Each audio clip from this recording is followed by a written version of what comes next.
بسم اللہ والسلام علی رسول اللہ۔ اچھا، ایک سوال درس نظامی کے میرے اسٹوڈنٹ ہیں، انہوں نے پوچھا ہے کہ نبی کریم علیہ الصلوۃ والسلام کی نورانیت کے حوالے سے اہل سنت و جماعت کا کیا عقیدہ ہے۔ تو اس حوالے سے یاد رکھیں، نبی پاک علیہ السلام کی بشریت کا انکار کرنا، حضور علیہ السلام کے انسان ہونے کا انکار کرنا، یہ کفر ہے، کیونکہ حضور علیہ السلام کی بشریت قرآن مجید سے ثابت ہے، اور نبی کریم علیہ الصلوۃ والسلام کی نورانیت کا بھی ہرگز انکار نہیں کر سکتے۔ اس پر بے شمار دلائل موجود ہیں۔ اب قرآن مجید کی آیات مبارکہ پڑھیں، قد جاءکم من اللہ نور و کتاب مبین۔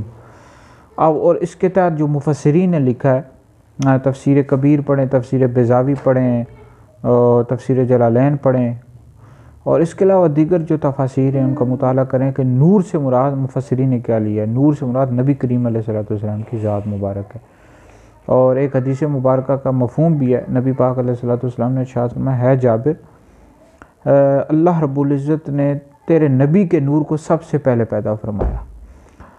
تو بہرحال نبی کریم علیہ الصلوۃ والسلام کی نورانیت یہ ثابت ہے، اور آپ علیہ الصلوۃ والسلام کی جو نورانیت ہے اس کا ہرگز انکار نہیں کیا جا سکتا۔